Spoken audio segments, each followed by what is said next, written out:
তোরে কইছিলাম না আমার বন্ধু আদনান আইবো, এই হইছে আদনান। আসসালামু আলাইকুম ভাইয়া। ওয়ালাইকুম আসসালাম।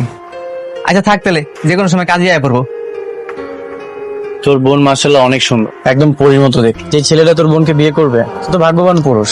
যদি সুযোগ থাকতো তাহলে আমি একবার চান্স নিতাম। কি যে কস না। ছিল মোটরসাইকেল দিবে, বিয়ের আগেই আমি মোটরসাইকেল চাই, নাইলে এই বিয়ে হইব না। বিশ্বাস করেন ভাইজান, আমি লোন উঠাইতেছি, এক সপ্তাহের মধ্যে লোনটা হয়ে গেলে আপনার মোটরসাইকেল আমি কিনা দেবো।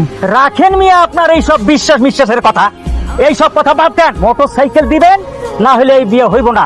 আর একবার যদি বিয়ে হয়ে যায় আমি মোটরসাইকেল পাবো। কিসের মোটরসাইকেল? কথা ছিল বিয়াতে পাত্রের একটা মোটরসাইকেল দেওয়া লাগবে।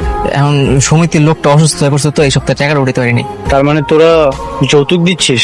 কি করুম কম, ভালো পাত্র তো পাওয়া যায় না। যতই কান্নাকাটি করেন কোনো লাভ হইব না। ওই মোটরসাইকেল দিবেন, নাহলে টাকা দিবেন, তাহলে কিন্তু আমার ছেলে আমি ফেরত নিয়ে যাবো।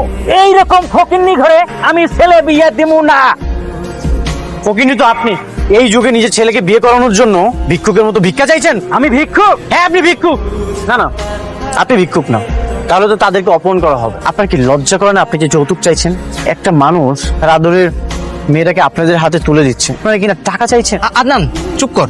ভাইজান কিছু মনে করেন না, ও তো ছোট মানুষ, তাই এই কথা বলে ফেলছে। আঙ্কেল চুপ করেন। এরকম ফ্যামিলিতে আপনার মেয়েকে যদি বিয়ে দেন, ভবিষ্যৎটা শুধু শুধু নষ্ট হবে। ওদেরকে এখান থেকে বের করে দিন, আপনার মেয়ের জন্য খুব ভালো পাত্র পাবেন। এত বড় অপমান, এরপরেও কি আপনার মনে হয় এই মেয়েরে আমি ছেলের বউ বানাবো?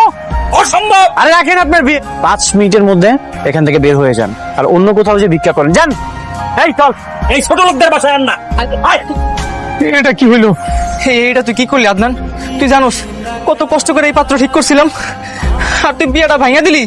তুই আমাকে এত বড় ক্ষতি কেন করলি? আমি কোনো ক্ষতি করিনি, তোর বোনের বিয়ের জন্য অনেক ভালো পাত্র পাবে।